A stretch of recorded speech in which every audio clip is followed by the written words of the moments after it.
हाय दोस्तों, ये heat and mass transfer का लेक्चर नंबर 99 है। और इस लेक्चर में हम रेडिएशन शील्ड के बारे में जानेंगे। इसके लिए हम डेरिवेशन करेंगे। यदि आप इसकी पीडीएफ डाउनलोड करना चाहते हो तो पीडीएफ आपको टेलीग्राम चैनल पर मिल जाएगी। टेलीग्राम चैनल का नाम है कूल टेक्निक्स। देखिए, सबसे पहले हम रेडिएशन शील्ड के बारे में जान लेते हैं।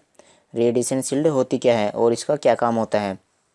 देखो, जो रेडिएशन शील्ड होती है उसका जो एक्चुअल वर्क होता है वो होता है हीट को रिड्यूस करना। और हीट वो किस तरह से रिड्यूस करती है, वो हीट रिड्यूस करती है सरफेस रेजिस्टेंस को इंट्रोड्यूस करके। इसका मतलब यहाँ पर देखिए, जैसे हमारे पास कोई भी दो सरफेस हैं और इन दोनों सरफेस के बीच में ये रेडिएशन शील्ड यहाँ पर रख दी है।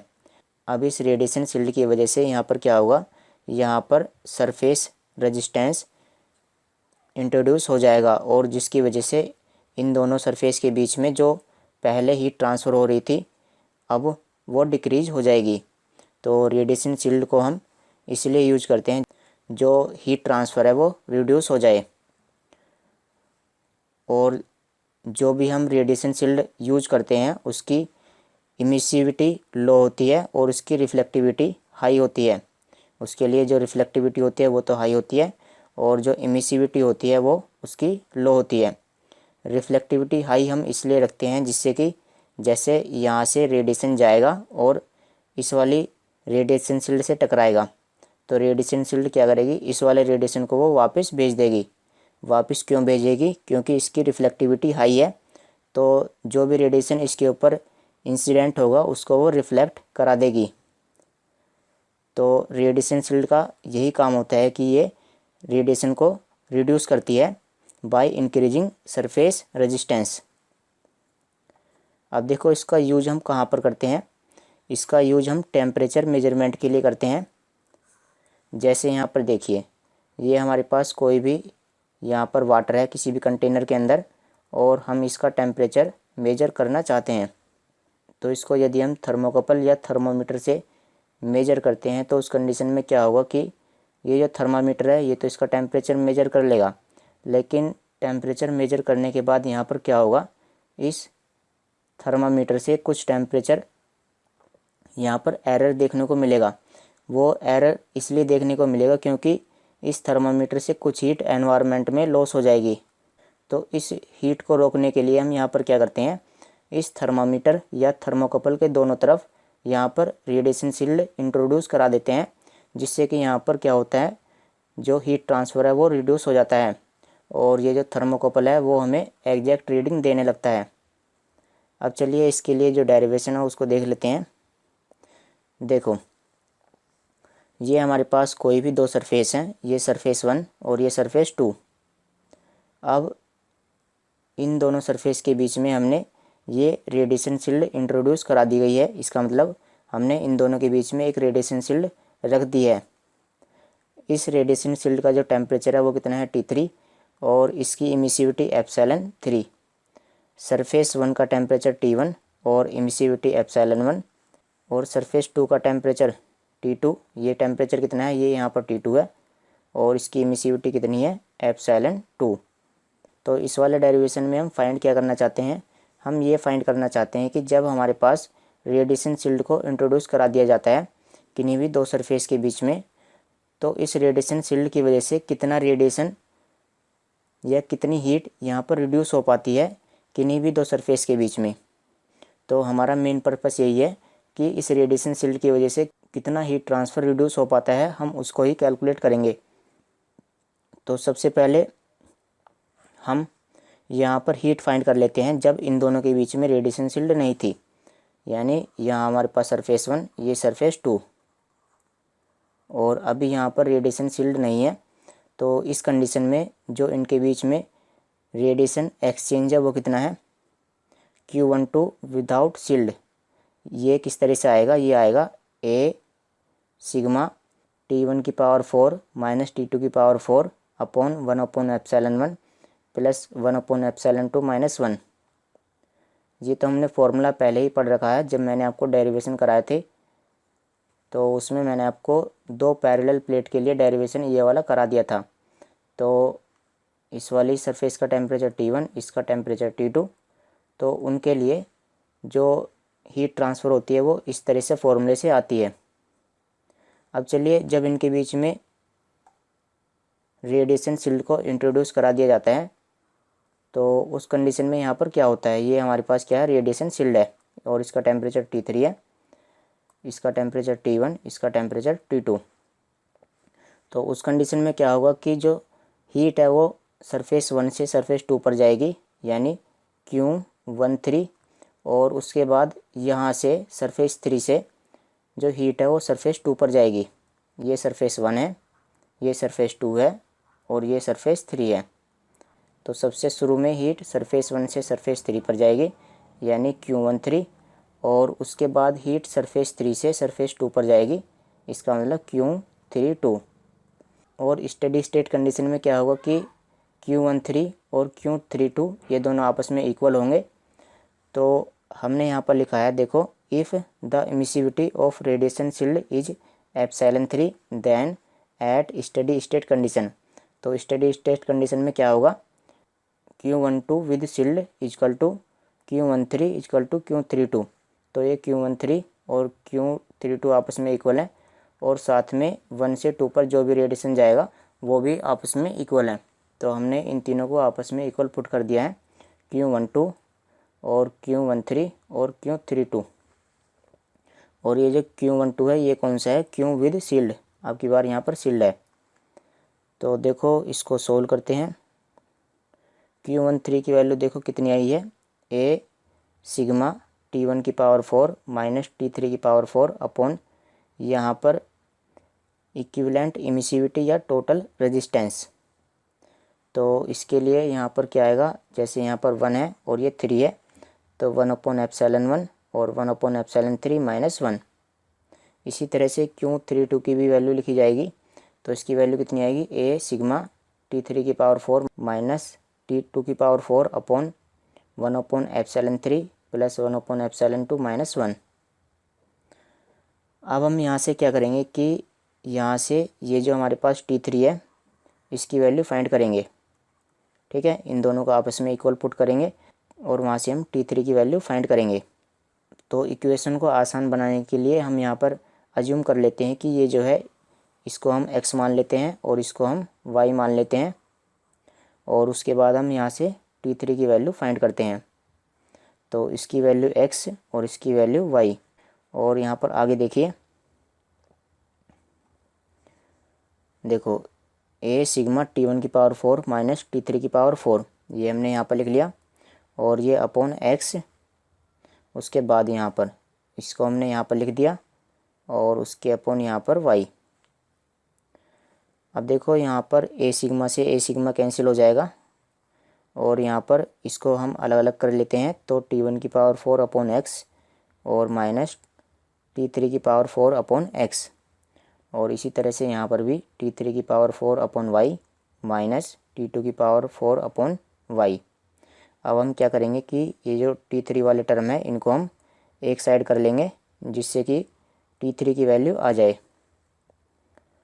तो देखो यहाँ पर हमने क्या करा, इसको हम इधर ले गए और ये वाले को इधर ले आए।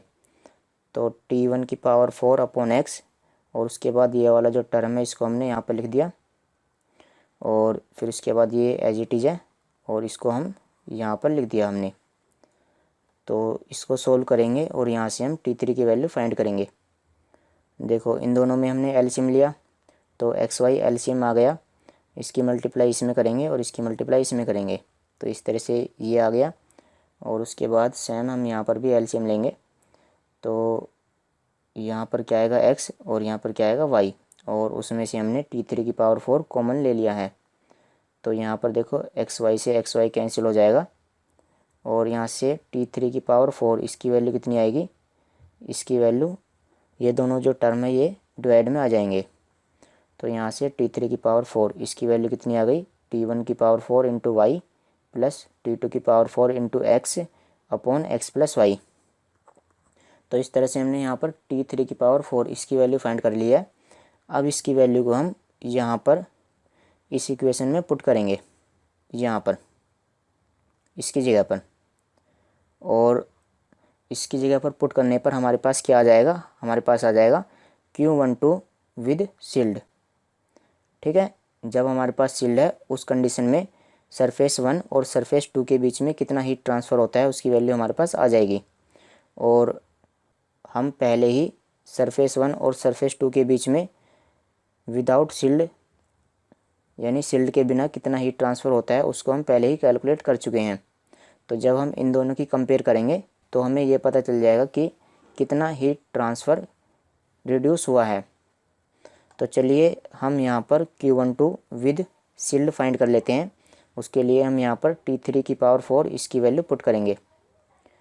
तो यहाँ पर देखिए from equation 2 Q12 with shield, यानी जब हमारे पास शील्ड है तो उस कंडीशन में कितना हीट ट्रांसफ़र होता है। तो यहाँ पर A सिग्मा अपॉन एक्स और T1 की पावर 4, और यहाँ पर ये जो T3 था इस T3 की जगह पर हमने ये वाली वैल्यू पुट कर दी है। ये T3 की वैल्यू हमने यहाँ पर पुट कर दी है।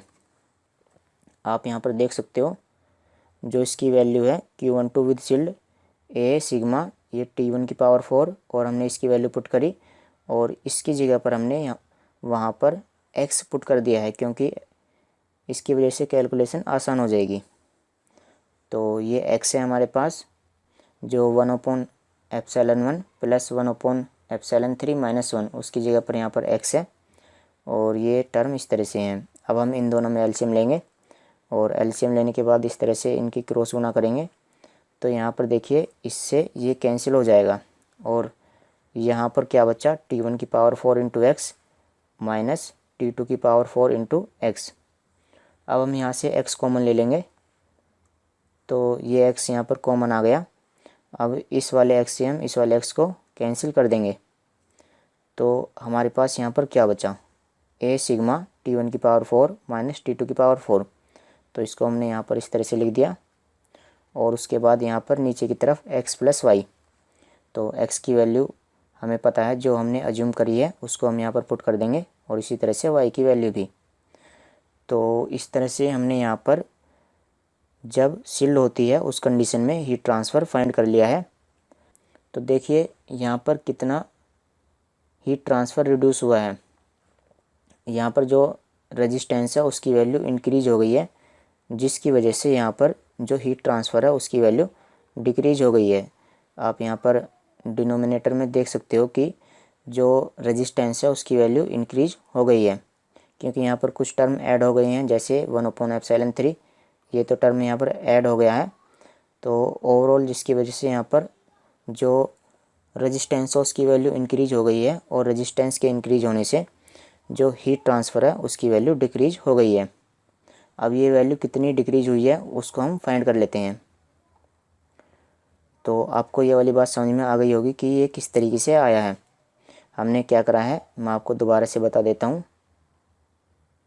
जैसे जब हमारे पास शील्ड नहीं थी उस कंडीशन में हमने सरफेस 1 और सरफेस 2 के बीच में हीट ट्रांसफ़र फाइंड करा, और उसके बाद हमने जब यहाँ पर शील्ड को इंट्रोड्यूस करा दिया जाता है उस कंडीशन में हमने सरफेस 1 और सरफेस 2 के बीच में हीट ट्रांसफ़र फाइंड करा। तो चलिए अब ऐसा कर लेते हैं कि इन दोनों की हम कंपेयर कर लेते हैं, डिवाइडिंग इक्वेशन 3/1। तो इक्वेशन 3 और इक्वेशन को डिवाइड कर लेते हैं। तो इक्वेशन 3 हमारे पास ये है, तो इसकी वैल्यू हमने Q12 with shield is equal to ये जो वैल्यू है इसको हमने यहाँ पर पुट कर दिया, और उसके बाद यहाँ पर जो इक्वेशन 1 है वो कौन सी है मैं आपको दिखा देता हूँ। इक्वेशन 1, ये इक्वेशन 1 है Q12 विदाउट शील्ड। तो देखिए जब हम इन दोनों को डिवाइड करेंगे तो ये जो टर्म है ये कैंसिल हो जाएगा, A सिग्मा T1 की पावर 4 माइनस T2 की पावर 4, और हमारे पास ये बचेगा। इसको हम सही तरीके से लिख लेते हैं। अब हम यहाँ पर अज्यूम करते हैं कि ε1, ε2 और ε3 इक्वल हैं एप्सिलॉन के, यानी जो हमारे पास ये इसकी जो एमिसिविटी है सरफेस 1 की वो भी एप्सिलॉन है, और सरफेस टू की भी इमिसिविटी एप्सिलॉन है, और जो रेडिएशन शील्ड है उसकी भी इमिसिविटी एप्सिलॉन है। तो उसके बाद यहाँ पर देखिए 1/, इसकी जगह क्या आ जाएगा एप्सिलॉन, ये भी 1/एप्सिलॉन -1, और ये 1/एप्सिलॉन 1/एप्सिलॉन, इस तरह से यहाँ पर भी ये आ जाएंगे। तो इसको सोल्व कर लेते हैं।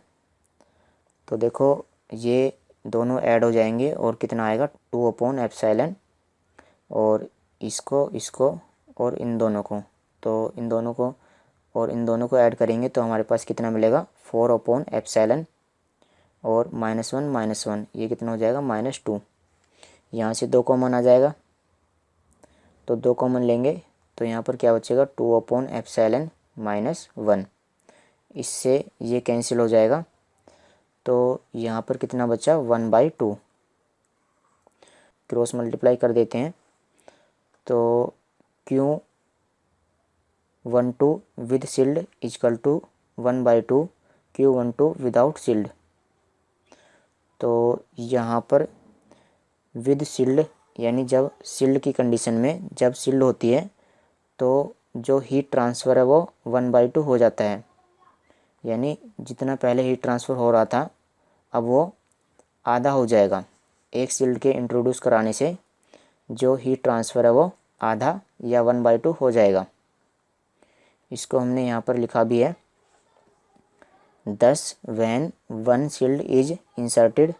तो जब एक शील्ड को इंसर्ट किया जाता है the heat transfer between 2 parallel plates is half. तो हीट ट्रांसफ़र जो है वो हाफ हो जाता है। ठीक है, ये डेरिवेशन यहाँ पर फिनिश हो जाता है। अब हम इसकी कुछ जनरल कंडीशन लिख लेते हैं। जैसे अगर हमारे पास ये 2 प्लेट हैं और इन 2 प्लेट के बीच में n शील्ड को इंट्रोड्यूस करा दिया जाता है, जैसे ये फर्स्ट, ये सेकंड, ये थर्ड, और इस तरह से यहाँ पर n शील्ड को इंट्रोड्यूस करा दिया जाता है। ठीक है, तो उसके लिए हीट ट्रांसफ़र का क्या फॉर्मूला होगा। तो जब 1 शील्ड को इंट्रोड्यूस कराया जाता है तो उसके लिए हीट ट्रांसफ़र का क्या फॉर्मूला होता है। उसके लिए हीट ट्रांसफ़र का ये वाला फॉर्मूला होता है। अब चलिए n शील्ड के लिए फॉर्मूला देख लेते हैं। तो if there are n shields between 2 parallel plates, तो उस कंडीशन में आपको ये वाला फॉर्मूला याद करना पड़ेगा, आप इसको याद कर लेना। तो Q विद n शील्ड्स, यानी अगर यहाँ पर n शील्ड होते हैं तो उस कंडीशन में जो फॉर्मूला होता है वो क्या होता है A सिग्मा T1 की पावर 4 माइनस T2 की पावर 4, यानी इसका सरफेस एरिया, देखो सरफेस एरिया तो सभी के बराबर ही है, और उसके बाद सिग्मा, और इसका टेम्परेचर और इसका टेम्परेचर। ठीक है, और यहाँ पर नीचे की तरफ क्या आएगा सरफेस या टोटल रेजिस्टेंस। जो हमारे पास यहाँ पर n शील्ड इंट्रोड्यूस कराई गई हैं उनका टोटल रेजिस्टेंस। तो उनका जो टोटल रेजिस्टेंस है वो कितना है n+1 इंटू 2/एप्सिलॉन -1। आपको ये जो टर्म है ये याद करना होगा, इसको आप याद कर लेना। और चलिए आगे देखते हैं। 4n = 0, यानी यहाँ पर जब एक भी शील्ड नहीं थी तो उस कंडीशन में क्या है, जब यहाँ पर एक भी शील्ड नहीं है तो उस कंडीशन के लिए हम यहाँ पर क्या करेंगे n की वैल्यू 0 पुट करेंगे। तो n की वैल्यू 0 पुट करेंगे तो ये कितना आएगा 0 + 1 यानी 1, और 1 की मल्टीप्लाई हम इसमें करेंगे तो ये एज इट इज़ आ जाएगा। तो जब यहाँ पर n की वैल्यू 0 है, यानी हम किस कंडीशन की बात कर रहे हैं Q विदाउट शील्ड, जब यहाँ पर एक भी शील्ड नहीं है। तो उसके लिए हीट ट्रांसफ़र की वैल्यू क्या है A सिग्मा T1 की पावर 4 माइनस T2 की पावर 4, इसको हमने इसी से ही लिखा है, बस यहाँ पर n की वैल्यू 0 पुट कर दी है तो उसकी वैल्यू इतनी आ जाएगी। अब हम इन दोनों को डिवाइड कर देते हैं। तो Qn shield upon Q without shield, तो जब हमारे पास n शील्ड थी और जब हमारे पास एक भी शील्ड नहीं थी तो उन दोनों का जो रेशियो होता है हीट ट्रांसफ़र का वो कितना होता है 1/n+1। इन दोनों को जब हम डिवाइड करेंगे तो ये और ये टर्म दोनों कैंसिल हो जाएंगे और हमारे पास 1/n+1 बचेगा। तो ये जो फॉर्मूला है ये तभी इस्तेमाल किया जाएगा जब जितनी भी ये हमारे पास शील्ड हैं इनकी जो इमिसिविटी है वो इक्वल है, और साथ में ये जो हमारे पास सरफेस हैं इनकी भी इमिसिविटी इसकी इमिसिविटी के ही इक्वल है, यानी सभी जो इमिसिविटी हैं वो इक्वल हो जानी चाहिए। तब तो उस कंडीशन में हम ये वाला फॉर्मूला यूज कर सकते हैं।